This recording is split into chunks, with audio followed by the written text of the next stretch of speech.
Welcome to What's the Matter, the pod and video cast where we talk about anything and everything with a psychology twist. The content isn't going to be super heavy and technical, but as peak performance specialists, we want you to get the most out of life by getting the most out of yourselves. My dad and I are going to be covering a whole host of real life topics and conversations. We really hope you enjoy it, but most importantly, let's have some fun. Hi everybody, welcome to What's the Matter. So if you managed to catch us last time talking about the importance of thinking, then welcome back. And if this is your first time listening in, then a huge hello. So I'm joined this morning by my fabulous, glamorous co-host again, Mr. Dad. How are you, Dad? I'm good, but that's sort of become a thing. The Mr. Dad thing is becoming a thing, isn't it? You're going to have to change your name. Yeah, indeed. Change your social media names. There's a whole brand in there somewhere, I think, isn't there? I know. So this morning we are going to be talking to each other about dealing with difficulties and challenging situations. I'm going to cover a couple of different scenarios, but I mean, probably the most obvious one to start with is lockdown, coronavirus, and the pandemic that we're all in. So obviously there's a whole host of difficulties you could be experiencing with this. So there's employment, whether you've been furloughed or if you're self-employed or maybe even made redundant. Financially, it's quite difficult. Relationships have been a bit tough for people.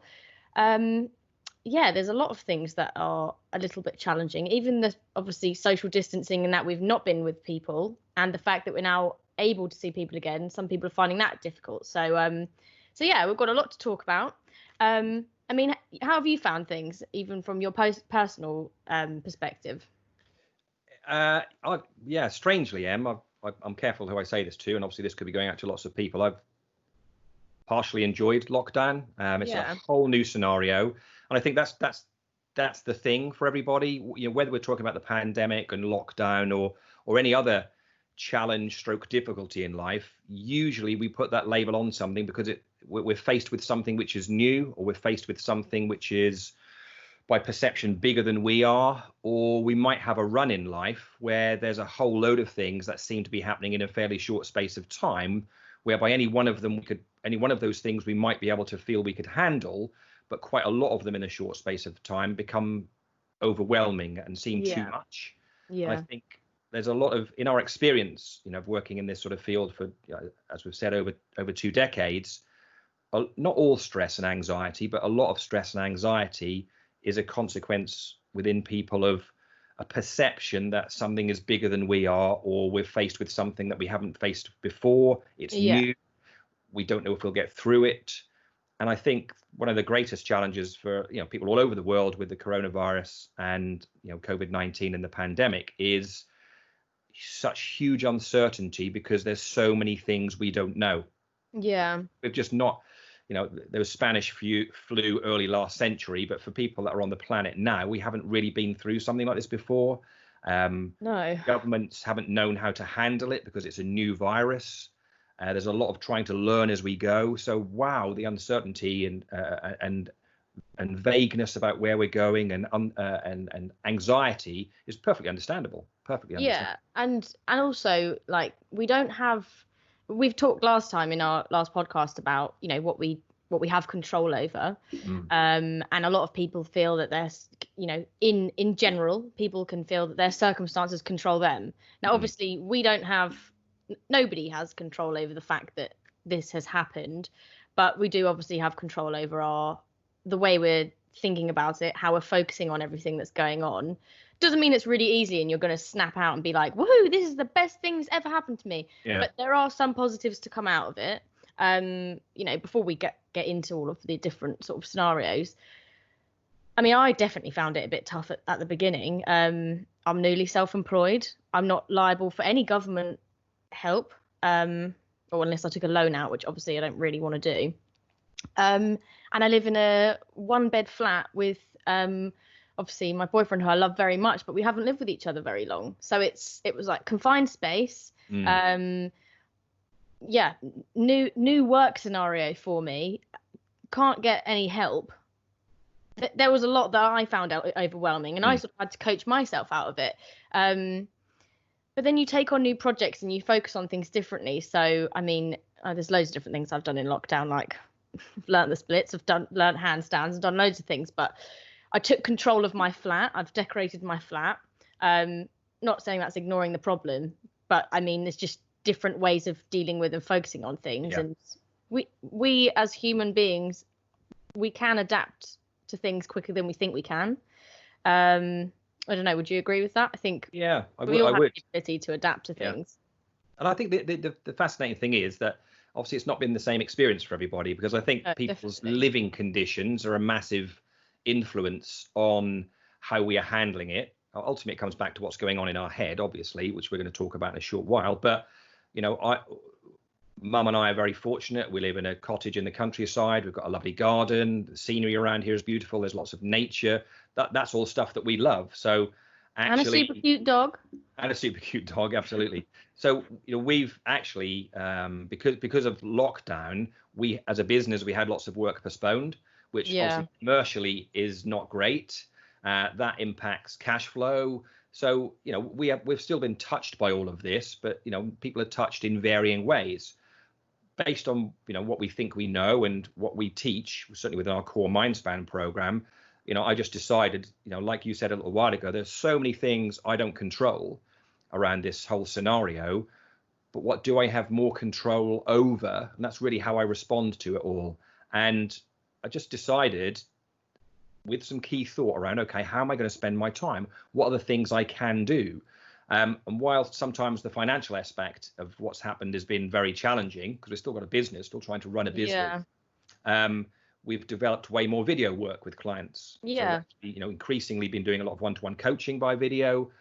Some clients have been really innovative, and they've furloughed their employees, but they've asked us to deliver video sessions. So I was delivering a session the other day, excuse me, and there was sort of 16 people from all over the UK, all joining the session from home. And actually it worked really, really well. So but we've also Mum and I have also cycled. We've also picked up the golf clubs again, because golf became available before most other sports. And I suppose to some degree we've been mildly fortunate as a country, in as much as this isn't the middle of winter. It's I think weather-wise we've been very fortunate. Really, really fortunate.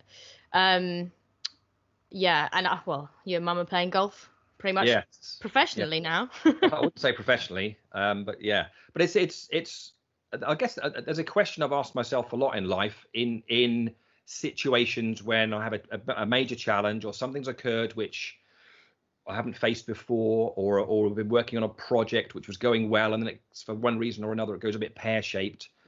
Rather than buckle and be overwhelmed by those scenarios, one of the first things that I do anyway is I ask myself, okay, what can I do? Because sometimes I think our mental and emotional response to these sorts of challenges, big and small in life, is the brain can go off in quite a negative, destructive direction, where we end up contemplating and thinking a lot about the devastation of it all, what can go wrong, how terrible it's going to be, etc., etc. Now, I wouldn't say we shouldn't ever do that. I think we should. It's sensible to contemplate, you know, the consequences of certain things. Not being so fluffy that you can never absolutely, you know, think about, obviously not always focusing on risk and what could go wrong, but you do kind of need to have some sort of sensible head on you and think, I can positively direct my thoughts, but I can't, but you know, I don't know, for me sometimes knowing that there's risk, and like even with the mortgage and stuff, flat, I was kind of like you, what can I do in this scenario? If I don't do anything, if I don't make a change, I cannot pay to live here. And and obviously that scares me, but I don't fester on it.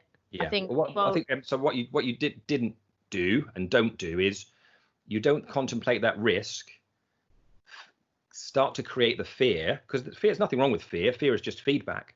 But then what you decided was you weren't going to live in that place for the next 3 months, in that place of huge fear. And almost like, because I think when we do that, if we start thinking about the downsides of something, that's a perfectly sensible thing to do, in my view. But if you then stay there mentally and emotionally and you live there, that the fear gets greater and greater, and that almost paralyzes you into inactivity. And the analogy I often use, which isn't a very pleasant one, it's a little bit like a rabbit being caught in headlights. You know, rabbit sitting in the road, seeing the headlights, and it's just fixed on what's going to happen, and so it happens. That's an awful thing. And sorry for that analogy, but the point is, contemplate the risk, contemplate the downsides of what could happen, because that's a sensible thing to do. But then we need to shift our focus onto what we can do. Yeah. Because that is more likely to empower us to create an appropriate set of emotions that get us active, doing things.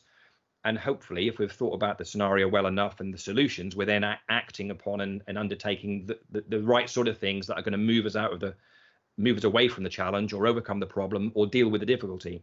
Yeah. And I think the pandemic, we've seen obviously multitudes of different reactions or responses from different people. And I've certainly met some people, or been talking to some people who, the situation has created amazing challenges for them, huge problems in their lives, but they've worked through it.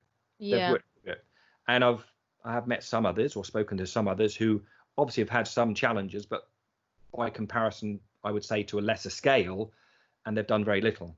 They've been they haven't been proactive at all, and they've just sat in this space of doom, gloom, and inactivity, really. Yeah. There's something quite special happens. I don't think we can always explain it. When you take action, when you do something, even if you sometimes might initially do something and it's not the best thing to do, but you're doing something. Yeah. It starts movement. There's a sense of movement rather than being passive, doing nothing, focusing on the negatives all the time, and not taking action or not doing anything, and just almost just taking on the chin everything that's being thrown at you, if that makes sense. That doesn't feel. But our focus is crucial in all of this. Yeah, that's what I was going to say. So there's obviously, this, and we'll talk through this, but there's sort of 3 key ways of focusing, isn't there? One of which is a lot more beneficial than the others. Yeah. But Sorry, go on. No, I was going to say, so obviously first way is focusing on failure, isn't it? So I'm never going to make it through this pandemic. I'm never going to sort myself out financially. I'm never going to pay my mortgage. And that's where your focus is going. Obviously, the brain's teleological. We won't get really sciencey with it, as you obviously know. I'm telling you things you preach here, but that means that we're end goal orientated, doesn't it? So whatever our focus is on is more likely to happen, isn't it? Because we're that's where our direction is sort of going towards. You probably will describe the heat-seeking missile thing a bit better than I will. Yeah, well, we have the brain is a very, what we could call a very directional mechanism, in as much as you mentioned the word teleological. It is, just to sort of bring that word to life for people, the brain is a bit like a heat-seeking missile. Yeah. As much as just like a heat-seeking missile locks onto a target and then pursues it, the brain, we could say, works in a very similar fashion. So the more we think about and focus on something a particular way, the more likely the brain will move us in that direction, or move you towards doing that thing, if that makes sense. Yeah. So that obviously, the more we focus on failing, so we have thoughts like you said around almost expecting failure. It's all going to go wrong. I'm useless at this. Every time I do it, I mess it up. I'm going to lose my house. This is all going to go pear-shaped. Almost like an expectancy of failure. The very target your brain's locking onto is failure. Yeah, and definitely. If I just ping that back to you, Em, and say, linking into the previous episode about the importance of how we think. Yeah. Focus is really another word for thinking. It's just another word for thinking. But when we use the word focus, what we're really saying there is that's when mentally our thoughts are pointed in a specific direction, isn't it? The direction we're pointed of our thoughts. We're pointing our thoughts at something, or a particular scenario, or a particular outcome. So that focus is another word for thought. So if you were thinking, in pandemic about, your thoughts are like this nearly all day, every day. This is where your focus is. This is a complete disaster. I'm never going to pay my mortgage. There's nothing I can do about this. Every time I face this situation, I mess it up, etc., etc., etc. What's the emotions you're likely to experience through thinking and focusing that way? You're going to feel so defeated. You're not going to, if you're in that mindset, it's highly unlikely that you're going to find a way out, because you're not giving yourself the room to think about. Your head is not you're not got the room to think about a way out, or a positive action to take from it, because everything's bigger than you. It's all, that's how I think. Often it's low confidence as well. And just, low self-belief, you feel very inferior and small and kind of helpless, and it's not a positive emotion attached to that. I think what you just said, I think is wonderful in terms of how you articulated that around you'll feel the way you're thinking and focusing on the scenario, you make yourself, without realizing it, feel small. Yeah. The scenario huge. Everything's bigger than you. Looming over you. Yeah. And that doesn't create confidence. That doesn't create empowerment. That doesn't create motivation. You know, those are things we need to feel to drive ourselves to take action to solve the problem. You feel the opposite. You feel small. You feel diminished. You feel disempowered, low in confidence. And the longer you're there, the more you stay there, the deeper that gets. I just think about it as like that is almost like being in a tiny room, like a boiler cupboard, and you just can't. It's claustrophobic. A lot of times you think, oh, it's a bit hard to breathe. It's like sweaty palms. It's all a bit much. It's overwhelming, like you say. Everything is, you're not. A lot of the time in that sort of head way of thinking, you don't give yourself the power to think. No. Absolutely. Okay, I can actually change this. So obviously that's the first way of thinking, and we'll apply this to the first way of focus, apply this to some other scenarios in a minute. Second way is focusing on not failing, isn't it? So you've got the first one, focusing on failing, second one, focusing on not failing. So even if your sort of heart's in the right place of, obviously I don't want to lose my house, but you're still focusing on losing your house, even though it's a negative iteration of that, isn't it? So, I don't want to not be able to pay my mortgage, or even though you might not feel quite so defeated as the first way I've just mentioned, but you're still with those dominant thoughts and the brain, being so directional, like we said, you're still focusing on not being able to do something. I always think about it with, we talk about it even with like children, and sort of saying, instead of saying don't fall over, don't slip on the edge of the pool, don't fall down the slide. Like, I know children are obviously a lot more susceptible to this, but they're probably a bit more likely to slip over, fall down the slide, or hurt themselves. Whereas rather saying be careful, which is obviously the third way of focus, isn't it? So positively focusing on something. Hanging on that second way of focusing on not failing. The fascinating thing is, and most people can understand this, even with the listeners and watchers on this podcast, I wouldn't set up a Derren Brown experiment here necessarily, but if I said, I don't know, it could be interesting. If I said over the next few seconds, those of you that are listening and watching, just try really hard not to think of a giraffe. Yeah. Most, maybe not all, but most listeners and watchers will probably have had a giraffe image in their head. And when I do run that sort of experiment, sometimes with large groups of people, a lot of people end up thinking of a giraffe. Some will think of an elephant, and I haven't worked out why it is. And some just. I've had that with people on one-to-ones. They've said, no, I thought of a blue elephant. Yeah. But the point is, it's unless our tiny conscious mind is really on it and standing guard on the door of our mind, the more we think about not failing, what we actually are picturing is failure. Yeah. And if you, in your head, just like not thinking of a giraffe, if you think about not paying your mortgage, not being able to pay your mortgage, not happening, that not happening, how awful your life would be, that's the image that you're creating in your head. You're almost imagining. Yeah. And again, the fascinating thing is we've got this massive thing called the subconscious. Again, we're going to talk about subconscious and conscious on future episodes, but I think that the subconscious has quite a few quirks, little strange things.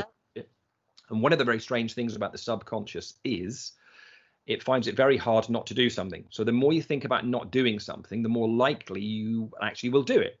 Yeah. So another example of that most people can acknowledge is, if you were out socially in a pub or a bar or a restaurant, which we're not at the minute because those were the days. Easing, hasn't sort of happened yet, but hopefully it'll come back soon in the future. But imagine you're at a social function and you're with a group of people having a conversation, and then someone in the group suddenly blurts out, whatever you do, don't look now because so-and-so has just walked in. Yeah, and everyone. Unless someone's really consciously concentrating on what that person said and they stop themselves, most people will turn their head.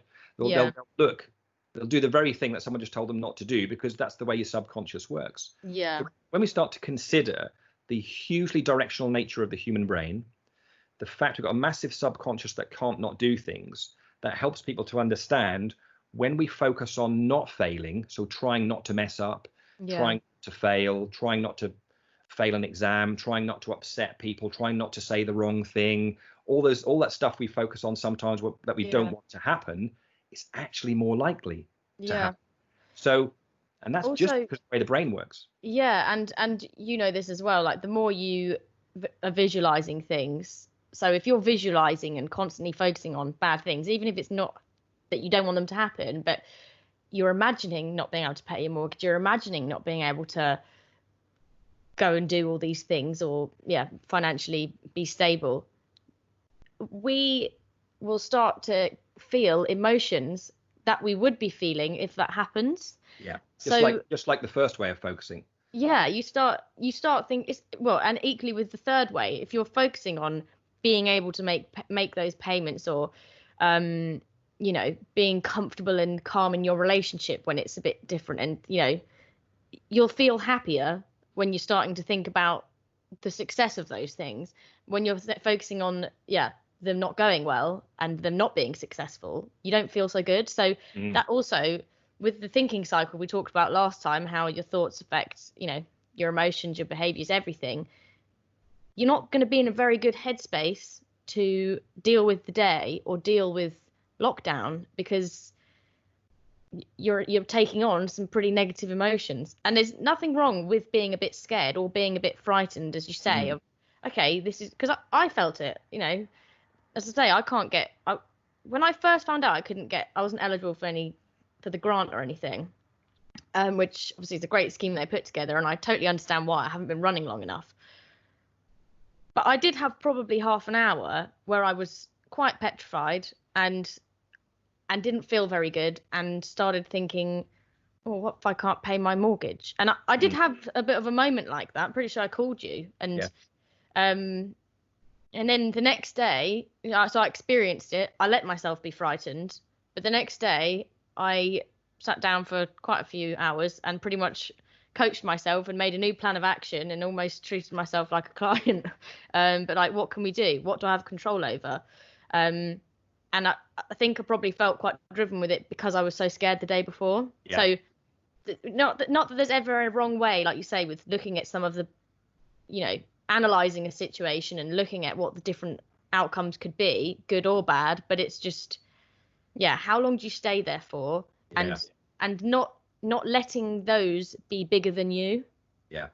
I think it's a lovely turn of phrase, Em, and I think it's really useful for the listeners and watchers of the podcast and video cast, just to realize that the more we focus in a particular way on something, so you're thinking about it, but you're focusing and thinking about it a particular way, the more life you give that thing.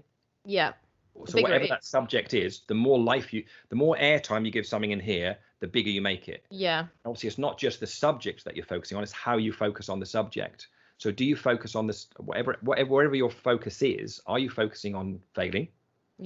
Are you focusing on not failing? And whilst those two ways of focusing sound different, they're actually the same. Yeah, they are, aren't they? Because at the end of the day, your focus is still on that thing. On failure. So what you have in your head is an image of failure. So it's the third way of focusing, which is most helpful to us based on how the brain works, which is focusing on succeeding. And what you and I don't mean when we say that is, to focus on it in an arrogant, blasé way. I'm just going to be successful. That's not what we mean. But what is your version of success? So in this lockdown and the pandemic, it is a challenge for everybody. But it would be great if people can realize, through this podcast and videocast, if people can realize more, how are they focusing on this situation and the various situations within it. And there's nothing wrong with, as you say,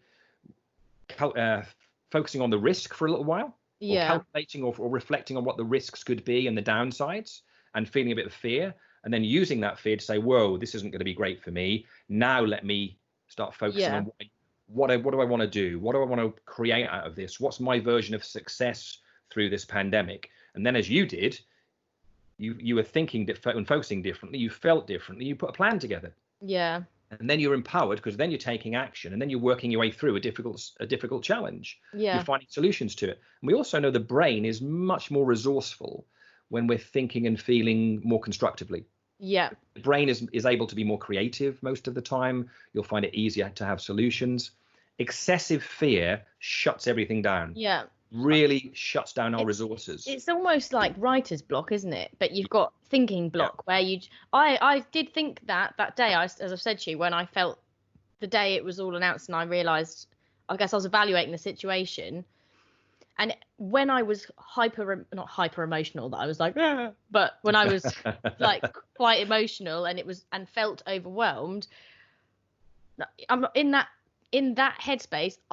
I found it very difficult to think about how can I change this, because I wasn't in the best of headspaces at that moment to think of a new scenario. I said to Reese, my boyfriend, I was like, I feel like I've got thinking block, like writer's block, where my head isn't being resourceful, because you're not really allowing it to. You're feeding so many other scenarios, hypothetical scenarios in your head, that there's almost no room for solutions. They were mostly, one could say, more negative, destructive scenarios you were playing out in your head, which is understandable, because that's part of contemplating what could go wrong. And I think we should do that, but we shouldn't live there, as we said earlier. Live in that place, because you almost paralyze yourself in terms of taking any actions or getting on with something or finding a solution. But I almost like the ratio that you did that. You did that for half an hour. Yeah. And you start to realize where you were. Oh, crikey, where have I taken myself? And it's a perfectly appropriate place to be for a short while. But then you almost do a little feedback loop to yourself was, okay, I've been there for half an hour. I don't feel great. Yeah, it doesn't feel good. I don't feel very empowered. Okay, based on what I coach people with, how can I now coach myself? And certainly by the next day, you're almost like a woman on a mission in some respects. Yeah, I was. I looked slightly crazy probably for a little while talking to myself in the mirror, but yes. thought I sort of have to treat myself like I would a client. So I think that's a really good way of kind of covering the way that we think. I wanted to just talk about, because I know work and financial wise has been difficult for a lot of people, but relationships, that has been definitely something for even some of my friends I've spoken to that are in new situations, or, I mean, even if people are living with their other half, you might not spend that much time together in the house or wherever you're living. Normally, or through the pandemic. Through the pandemic, I think that's been a real shift for a lot of people. They're not used to that much time with somebody, and so I'll go into it in a minute. But you've obviously got flexing like that with the other person, and then equally couples that don't live together. I've had a few one-to-one clients that don't live with their other half and had to spend quite a lot of time away from them. So that's obviously really difficult for a lot of people. But I think probably I might even just touch on my own experience here from lockdown. So my boyfriend will vouch for this. I've definitely inherited this trait from you, Dad. I'm quite particular about how the flat's kept. Yeah. I'm a little bit OCD, but not actually OCD. But I do take the Hoover around quite regularly. Things are a certain way, and I'm used to being here on my own in the day. And my perception of what the flat means is probably very different to what Reese's perception of what the flat is. Oh, just knocked my microphone. And I think there was a bit of a learning curve of, me thinking, why doesn't he treat it like I do? And he probably thinks, why is she running the Hoover around again? And sort of when you're focusing on, as we're talking about focus, when you're focusing on things not being put away or things not being done straight away, I wasn't feeling too good, because I was, that's all I think about, rather than the fact that actually, do you know what, he's been really good. He's taken the bins down. He's done this. He's done that. But when you're sort of thinking, why aren't they why haven't they done that? I would have done that. Yeah. And obviously, Reese does know I love him very much. I'm not not calling him out on here, but we live differently, and that was quite a big thing to have to flex to. And as soon as I actually started thinking quite differently about it, like focusing on all the good things that are actually being done in the flat, I felt a million times better. But I know a lot of couples have had that thing where they're either not used to the person being with them so much, or it's been a bit of I think quite a difficult thing for a lot of people. So obviously you and mum don't normally spend this much time together, but nope, probably done you a world of good, really. Playing golf together, and we have a good marriage. We're married over 30 years, but you like most relationships, you'll have your ups and downs along the way. But actually, we've had a really good time actually in with each other, because we haven't physically seen that many people, particularly living where we live, and because of lockdown and social distancing and everything, we spent a lot of time with each other. But I agree with you, Em. What you're illustrating there around the life in your flat with Reese is, again, comes back to a key part of focus, that what we focus on, we become more sensitized to, and you notice more of. So the example I often give people is, most people can relate to the fact that if they change their car, let's say that someone decides to change their car and they buy a new different type of car, whatever that car is. For most people, they can acknowledge this, that actually in the first few weeks of having your new car, you seem to notice more of that type of car on the road than you used to. Mum and I have been playing more golf recently. So when I'm reading anything on the internet, or I might be reading a magazine or a newspaper or something, my brain is highly sensitized to golf at the moment. So I'll notice adverts for golf, golf equipment, stories about golf. My brain is almost more sensitized to it. I'm a big Norwich City football fan. So come on, you yellows. I know we certainly need some help at the moment. But the point is I've been on holiday abroad at certain times and been in the town square of a big European city where there are thousands of people. And within 30 seconds of entering the square, my brain notices the one person out of all of those thousand wearing a Norwich City shirt. Now, I'm not consciously doing that, but because of my focus and my interests and what I think about a lot and how I think about that stuff and focus on it, my brain is then sensitized to it. So the more you have in your brain, the more you are focusing on what Reese doesn't do, the more you're going to notice what Reese doesn't do. No, definitely. And you have those clashes. But when you shifted your focus to, okay, of course, there are some things he doesn't do that I do, but actually what is he doing? You started noticing more of what he does do. So our brain is a wonderful bit of kit, which is why we have a podcast talking about it. But we need to be, I'm talking about people generally, we need to be very careful what we think about and focus on for hours on end, because we then notice more of that. We move towards that point of focus and we live what we're focusing on, because we're giving it more. Ignore the other stuff. Yeah, but it really, as I say, it really sensitizes the brain in terms of that subject that we're focusing on, and you'll notice more of it. Yeah. And it's a fascinating thing is, you can put two people into the same scenario and they will notice different things in that scenario and almost have a different experience. And that's not because of what's happening, it's because of the way they think and focus. And they become sensitized to that. Football is a prime example, and sport is, you have two fans who sit next to each other and watch, both supporting the same team, but one has a real bee in his or her bonnet about a particular player and they think they're rubbish, and the other person sitting next to them thinks that player's great. They notice different things in the game because their brains are sensitized to their own opinion. And then this brings us to this wonderful phrase that's been coined in psychology in more recent years called confirmation bias. How our brains become biased towards certain evidence and certain things around us, predominantly because of how we think and focus in daily life. No, definitely. And as you say, the more, that's also linking into the whole focus and everything as well, isn't it? Just the more you're thinking, the more you're thinking something, the more you're seeing that thing and focusing on that thing, and the more that is the biggest thing, really, isn't it? And that also then is your reality.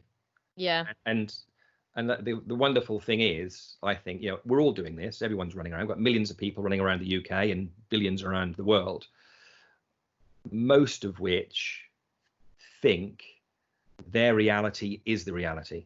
When actually it's their reality. It's like you get so many people say, why get really, really frustrated over somebody they might not even know very well.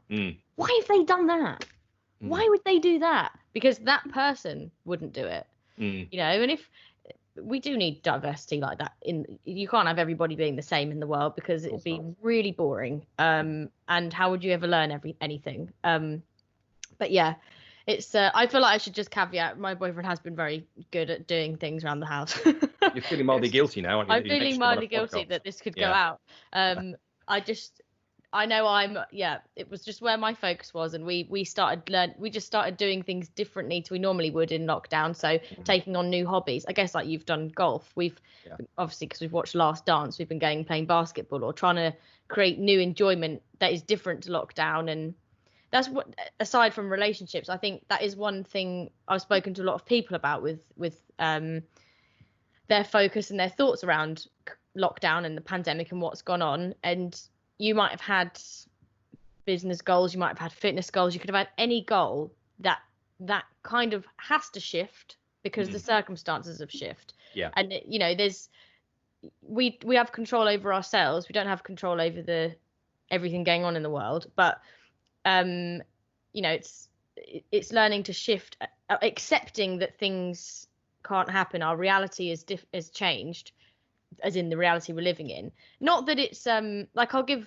the example of actually working my work, because I wanted to be at a certain point by now with being self-employed, and you probably remember me talking to you about this, that just can't happen. Not because I don't want it to, I'm not focusing on it.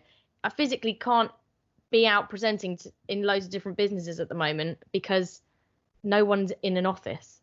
And yeah, probably in that overwhelming half an hour I had, I thought, I'm not doing as well as I'd hoped. And yeah, not feeling too great about where work was going to be going for the next few months. But I had to accept the next day, this is not going to be the peak of my career in the next 6 months, or 3 to 6 months, because of physically we can't. I know you're doing video calls. I'm obviously changing how I'm doing a lot of one-to-one clients via video, and things I've flexed and things have changed, but I have accepted that this is not going to be where I can boom, I guess, as much as I'd wanted to at this point. So a lot of with lockdown is accepting the circumstances, accepting there's a difference in our reality, and creating new goals off the back of it. So yeah, okay, I can't go and present in a huge business right now, but perhaps I could get 10 one-to-one clients via video, or changing your goals. And I say that doesn't have to apply to work. That could apply to, obviously I'm a big gym goer.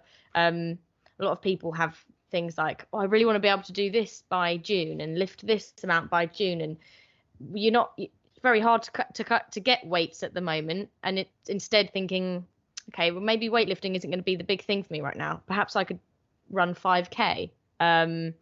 So putting your success in a different direction that is manageable and doable in the circumstances we're in, and not feeling defeated by the fact that you can't do what you had originally planned.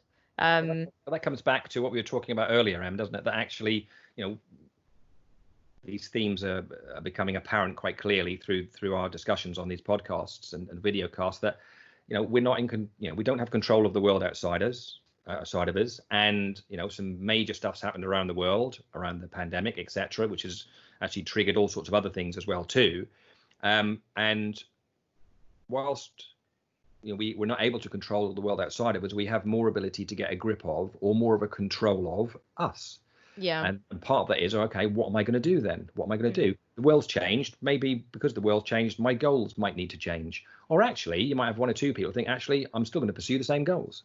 Yeah. Because I still think I can get there, even in the pandemic, and we started a new arm to the business earlier this year.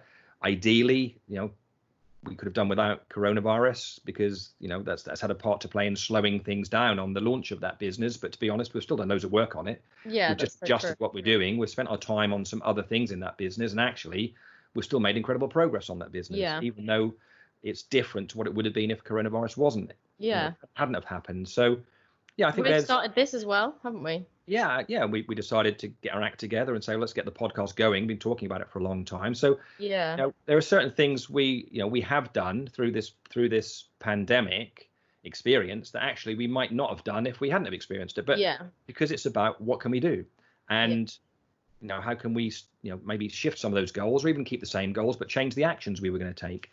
And yeah, as I said at the start of the podcast video cast of today's episode, something quite magical happens when we do stuff. Taking action. Sometimes even if you take an action and it turns out not to be, the best action, but you did something, you might then just evaluate that, then take a different action. But all of that, I think, is more constructive than sitting paralyzed, becoming, creating overwhelms of fear that just mean we sort of become that rabbit sitting in the middle of the road.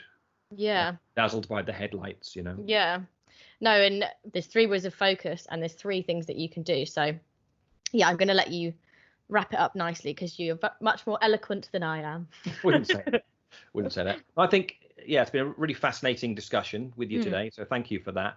I would just encourage people to really major on and reflect upon how they are focusing at any one time in any scenario. So we've obviously used the pandemic and lockdown as a bit of a thing because lots of people have been touched by that and still are at the moment.